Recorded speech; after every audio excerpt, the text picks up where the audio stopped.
অসমত ভোটাৰ তালিকাৰ বিশেষ সংশোধনৰ কথা ঘোষণা কৰাৰ সময়তে অসমৰ মুখ্য নিৰ্বাচনী বিষয়াগৰাকীয়ে খুব অসংবেদনশীলভাৱে এটা কথা কৈছিল যে দুদিন আগতে বাহিৰৰ পৰা অহা লোকেও ভোটাৰ তালিকাত নাম সন্নিৱিষ্ট কৰিব পাৰিব। সেইখিনি সময়ত সদৌ অসম ছাত্ৰ সন্থাই ইয়াৰ তীব্ৰ বিৰোধিতা কৰিছিল। সমগ্ৰ অসমতে ইয়াৰ বিৰুদ্ধে প্ৰতিক্ৰিয়াৰ সৃষ্টি হৈছিল আৰু অসমৰ মুখ্যমন্ত্ৰীগৰাকীয়েও প্ৰতিক্ৰিয়া দিবলৈ বাধ্য হৈছিল যে এই ধৰণেৰে ভোটাৰ তালিকাত নাম সন্নিৱিষ্ট কৰিব নোৱাৰে।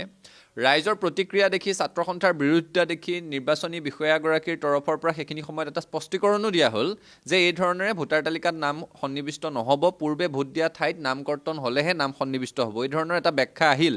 কিন্তু কথাটোৱে মানুহৰ মনত থকা সংশয়টো দূৰ নকৰিলে আৰু আজি অসমৰ আগশাৰীৰ সংবাদ গোষ্ঠী প্ৰতিদিনে যেতিয়া বাতৰি পৰিৱেশন কৰিছে যে মালিকে গম নোপোৱাকৈ নিজৰ ঘৰৰ ঠিকনাত একাধিক বহিঃৰাজ্যৰ ভোটাৰৰ নাম সন্নিৱিষ্ট হৈছে, গোটেই কথাটোৱে অসমৰ মানুহৰ মনত ভোটাৰ তালিকাৰ সংশোধনক লৈ থকা প্ৰশ্নসমূহক বেছি গভীৰ কৰি তুলিছে আৰু ইয়াৰ এটা স্পষ্ট ব্যাখ্যা নিৰ্বাচন বিষয়াগৰাকীয়ে দিব লাগিব। এই কথাটো খাটাং নিৰ্বাচন আয়োগে দিব লাগিব।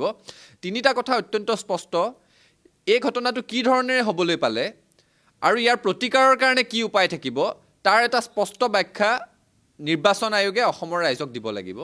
দ্বিতীয় কথা, যাৰ ভুলৰ কাৰণে এই ঘটনা সংঘটিত হ'বলৈ পালে তেওঁলোকৰ বিৰুদ্ধে শাস্তিমূলক ব্যৱস্থা লৈ নিৰ্বাচন আয়োগে দেখুৱাব লাগিব। আৰু তৃতীয় কথা, এই ধৰণেৰে সন্নিৱিষ্ট হোৱা ভোটাৰসকলৰ নাম ভোটাৰ তালিকাৰ পৰা কৰ্তন হ'ব লাগিব আৰু তাৰ কাৰণে বিশেষ পৰ্যবেক্ষক নিয়োগ কৰিবৰ কাৰণে ছাত্ৰ সন্থাই দাবী উত্থাপন কৰিছোঁ।